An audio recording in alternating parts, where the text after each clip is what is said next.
கார்த்திக் ரேவதி சீரியலில் கார்த்தி ரேவதி இருக்கிற நிலைமையை பார்த்துட்டு திரும்பவும் கோயிலுக்கு வந்திருக்காங்க. கோயிலில் ஒரு சாமியார்கிட்ட இந்த மாதிரி நடந்த விஷயத்த சொல்கிறாங்க. இதை கேட்டதும் அந்த சாமியார், இந்த சாமி சக்தி உள்ள சாமிப்பா, நீ வேணா ஏதாவது ஒரு வேண்டுதல் வச்சுக்கோ, கண்டிப்பாக அது நிறைவேறும். நிறைவேறினதுக்கு அப்புறமா இந்த சாமிக்கு நீ செய்ய வேண்டிய பரிகாரங்கள் இருக்குது, அந்த பரிகாரத்தையும் நல்லபடியாக நடத்தி முடிங்கிறாங்க. அப்போது கார்த்தி யோசிக்கிறாங்க, நம்ம பரிகாரத்தையே ஆரம்பிக்கிறோம் அப்படின்னு சொல்லிட்டு சாமியை கும்பிட்டதும் உடனே பரிகாரத்தை ஆரம்பிக்கிறதுக்காக போய் சாமியார்கிட்ட கேட்குறாங்க. தாராளமாக செய், உன் பொண்டாட்டி கண்டிப்பாக உயிரோடு திரும்பி வருவாங்கிறாங்க. இதை கேட்ட கார்த்தி 108 குடம் நான் சாமிக்கு தண்ணி ஊற்ற போகிறேங்கிறாங்க. இதை கேட்டதும் அதிர்ச்சி அடைகிறாங்க. என்னப்பா சொல்கிற, இந்த குளத்துல இருந்து 108 குடம் தண்ணி ஊற்ற போறியா? இந்த படிகள் எத்தனை படி தெரியுமா? இதை ஏறி வந்து தண்ணி ஊற்றுறக்குள்ள எவ்வளோ கஷ்டமாக இருக்குன்னு தெரியுமாங்கிறாங்க. அந்த கஷ்டத்தை எல்லாம் தாண்டி வரணும்னு தான் நான் நினைக்கிறேன். என் பொண்டாட்டி எனக்கு உயிரோடு வேணும். அவளுக்கு இன்னைக்கு ஆப்ரேஷன், அந்த ஆப்ரேஷன் நல்லபடியாக நடந்து முடிஞ்சு என் ரேவதி எனக்கு திரும்ப கிடைக்கணும்னு கேட்குறாங்க. சரிப்பா, உன் மனைவி உயிரோடு வரணும்னு நீ வேண்டிக்கிட்ட, உன்னோட வேண்டுதலை நீ நல்லபடியாக நிறைவேற்று, உன்னோட ஆசையை அவர் நிறைவேற்றி கொடுப்பாருன்னு சாமியார் சொல்கிறாங்க. இதை கேட்ட கார்த்தி படன்னு போய் அவங்க நினச்ச மாதிரியே வேண்டுதலை நிறைவேற்றுறாங்க.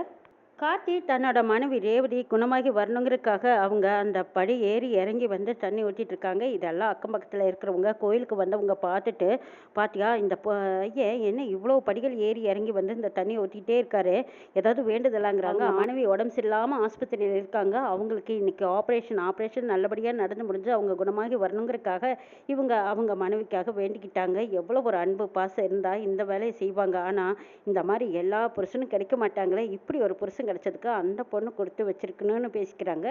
அதில் தெரிஞ்சவங்க குருக்கள்கிட்டையும் வந்து விசாரிக்கிறாங்க. குருக்கள் இது யார் என்னங்கிற விவரத்தையும் சொல்கிறாங்க. அங்கே இருந்தவங்க எல்லாருமே சரி நம்ம போய் சாமுண்டீஸ்வரி அம்மா கிட்ட சொல்லலாம், அவங்க பொண்ணுக்கா இப்படி ஒரு நிலைமை, பாவம் பரிதாபமாக இருக்குது.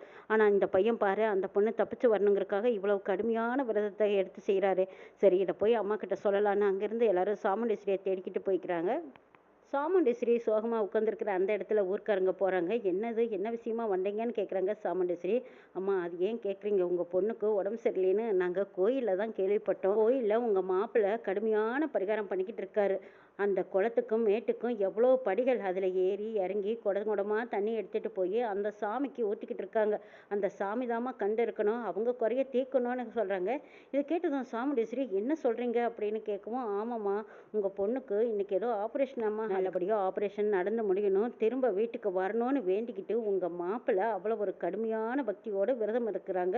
108 முறை அந்த குடத்துல தண்ணி எடுத்துகிட்டு போய் சாமிக்கு விட்டுட்டு இருக்காங்க. இதையெல்லாம் நாங்கள் கண்கூட பார்த்துட்டு தான் நாங்கள் உங்ககிட்ட ஓடி வந்து சொல்கிறோமா, அவங்க வேண்டுதல் நிறைவேறணும், நல்லபடியாக உங்கள் பொண்ணு திரும்பி வரணும், இந்த விஷயம் அவங்க சொல்லித்தான் எங்களுக்கு தெரியும்னு சொல்லி ஊர்க்காரங்களும் வேண்டிக்கிறாங்க.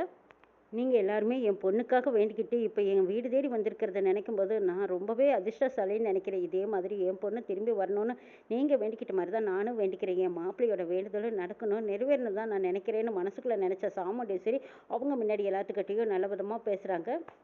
இவங்கெல்லாம் பேசிகிட்டு இருக்கிறத சந்திரா கேட்டுட்டு வந்து, ஆமாம் இங்கே எதுக்கு வந்தீங்க, என்ன விஷயமா வந்திருக்கீங்கன்னு கேட்குறாங்க. அதிகமாக கேட்குறீங்க, இந்த வீட்டு பொண்ணும் ஆஸ்பத்திரியில் இருக்கிறதுனால அவங்கள கட்டிக்கிட்ட அவரும் உங்கள் மாப்பிள்ளை என்னம்மா கடுமையான விரதமும் பக்தியோடு இருந்து இன்னைக்கு 108 முறை தண்ணி எடுத்து ஊற்றிட்டு இருக்காரு தெரியுமா. கடுமையான பக்தியும் விரதமும் கடைப்பிடிக்கிறதுனா சின்ன விஷயமா, அதுவும் தான் பொண்டாட்டிக்காக புருஷன் இந்த அளவுக்கு இறங்கி வந்து இவ்வளோ ஒரு வேண்டுதல் விரதமும் இருக்கிறாருன்னா அவரை பாராட்ட வேண்டிய விஷயம்.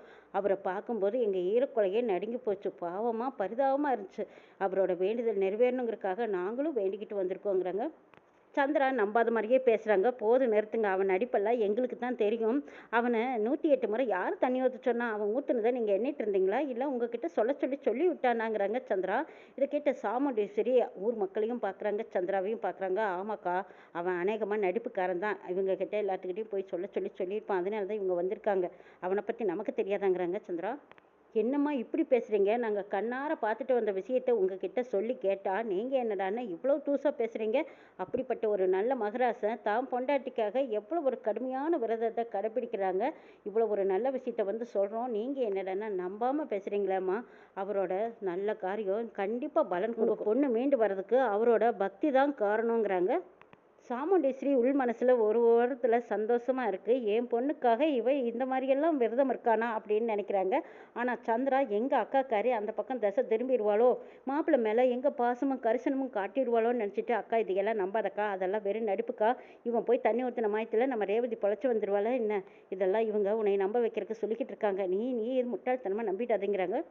மயில் வாகனம் ஆமாம், ரேவதிக்கு ஒன்றுன்னு அவர் துடிச்சு போயிடுவார். கண்டிப்பாக சகல நம்ம பொண்ணை விட்டுற மாட்டாருன்னுக்கிட்டு இருக்காங்க. ராஜராஜன் வந்து ஆமாம் ஈஸ்வரி, மாப்பிள்ளை இன்னைக்கு செய்கிற காரியத்தினால நிச்சயமாக அந்த கடவுளும் மனமிறங்கி நமக்கு பொண்ணை காப்பாற்றுவாங்கங்கிற நம்பிக்கை எனக்கு இருக்குங்கிறாங்க. எல்லாருமே கார்த்தி மேல பரிவா பாசமா பேசிட்டு இருக்கிறத கேட்ட சந்திரா உடனே சிவனாண்டிக்கு ஃபோன் பண்ணி இங்க என்ன நடக்குது தெரியுமா, ரேவதி குணமாகி வரணுங்கிறதுக்காக கார்த்தி ஏதோ கோயில்ல அவன் விரதம் இருந்து வேண்டுதல் வச்சிட்டு இருக்கானா. அந்த வேண்டுதலை எப்படியாவது தடுத்து நிறுத்துங்க. அவ அங்க வேண்டுதல் வச்சிருக்க இங்க ரேவதி குணமாகிட்டு இருக்கா. அவ இப்பதான் கையை அசைக்கிறா, கண்ணை மூடி இருக்கா. ஆப்ரேஷனும் நல்லபடியா நடந்து முடிஞ்சிருக்கு. ஆனா இதே சொண்டுல நம்ம அவளை குணமாகறதுக்கு விடவே கூடாதுங்க. ஏதாவது செய்யுங்க, அவனோட வேண்டுதலை நிறைவேற்ற விடாம ஏதாவது தடுத்து நிறுத்துங்கன்னு சொல்லிக்கிட்டு இருக்காங்க சந்திரா. இது கேட்ட சிவனாண்டி, சரி சந்திரா, என்கிட்ட சொல்லிட்டியல, சரி நான் பார்த்துக்கிறேன் விடுங்கிறாங்க. சரிங்க, சீக்கிரமா எவ்வளோ சீக்கிரம் முடியுமோ அவ்வளோ சீக்கிரம் அவனோட வேண்டுதலை தடம்புடுங்க. தடுத்து நிறுத்தினா தான் அதில் பாதியோடு நின்று மட்டும்தான் நம்ம ரேவதியை ஏதாவது பழிவாங்க முடியுங்கிறாங்க சந்திரா.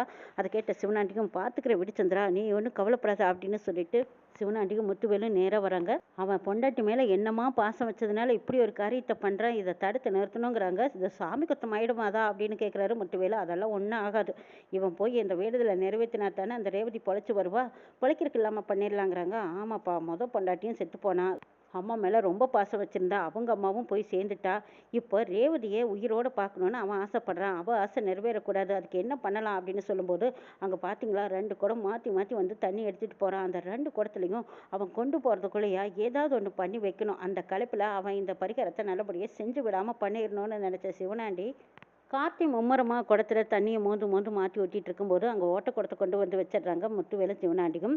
கார்த்தி அது தெரியாமல் ஊற்றிட்டு வரலாம் அப்படின்னு சொல்லி குடத்துல தண்ணியை மோந்துட்டு அங்கே கோயில் சாமிக்கு முன்னாடி போய் நிற்கும்போது பார்த்தா தண்ணி ரொம்பவே குறைஞ்சிருது. இது தெரியாத கார்த்தி, என்னது கொண்டு வந்த தண்ணி நிறைஞ்சு தானே கொண்டு வந்தா, இப்போ என்ன குறைவாக இருக்குது அப்படின்னு பார்க்குறாங்க. பார்த்தா குடம் ஓட்டையாக இருக்குது. திரும்பி மறுபடியும் ஒரு குடத்தை பார்த்தா அந்த குடமும் ஓட்டையாக இருக்குது. நல்ல குடமாக தானே நாம் எடுத்தோம், இப்போ திரும்ப இப்படி ஓட்டையாகிறதுக்கு காரணம் என்ன அப்படின்னு பார்த்தா ஒருவேளை சாமி குத்தமாக இருக்குமா அப்படின்னு சந்தேகப்படுறாங்க. ஆனால் திரும்பி பார்த்தா அங்கே சிவனாண்டியும் முத்துவேலும் ஒளிஞ்சிருக்கிறத பார்த்த கார்த்தி, ஓஹோ இதெல்லாம் இவங்களோட வேலை தானா, என்னோட வேண்டுதல் நல்லபடியாக நடந்து முடியட்டும் அப்புறம் இருக்கு இவங்களுக்குன்னு நினச்சிட்டு இருக்காங்க. அப்போ முத்துவேலு சிவனாண்டியோ, ஐயோ அங்கே பார்த்தீங்களா நம்மளை பார்த்துட்டான், ஒரு வேளை இவன் வந்தா இவங்ககிட்ட நம்ம தப்பிக்க முடியாது, இங்கேருந்து இப்போவே நம்ம போயிடலாங்கிறாங்க. அவனை இவன் எப்படி இந்த பூஜையை செய்ய போறான்னு நம்ம பார்க்கலாம், இருந்து பார்க்கலாம் இருங்கிறாங்க. ஐயோ சித்தப்போ உனக்கு ஒன்றும் புரியாது, அவன் பார்த்தியா நம்மளை தான் முறைக்கிறான் தெரியுதா, இவனோட வேண்டுதலை ஒழுங்காக நிறைவேற்றலைன்னா கோவம் நம்ம மேலே பாயும், அப்போ நம்ம இவங்ககிட்ட இருந்து தப்பிக்க முடியாது, இப்போவே போயிடுறது நல்லது, வா சித்தப்போ முதல்ல ரேவதி பிழைக்கிறதுக்கு இல்லாமல் அதை ஏதாவது பண்ணி பார்க்கலான்ட்டு போகிறாங்க.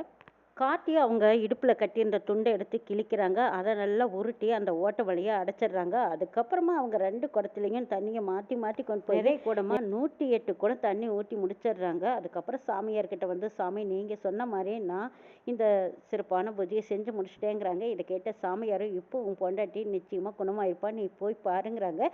கார்த்தியும் ஹாஸ்பிட்டலுக்கு போய் பார்க்குறாங்க. அங்கே டாக்டர் கார்த்தியை பார்த்ததும் சந்தோஷப்பட்டு கை கொடுக்குறாங்க.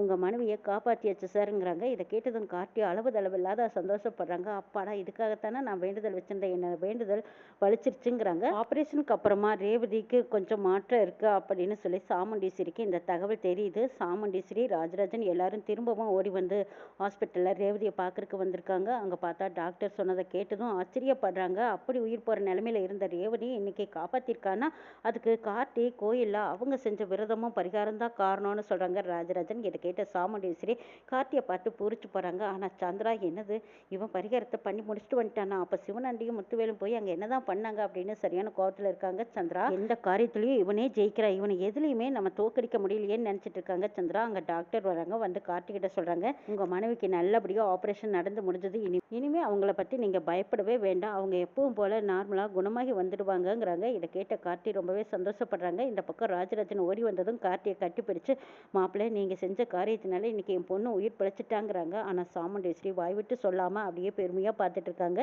இன்னும் என்னெல்லாம் நடக்க போகுதுங்கிறதையும் நாளை எபிசோடில் பார்க்கலாம்.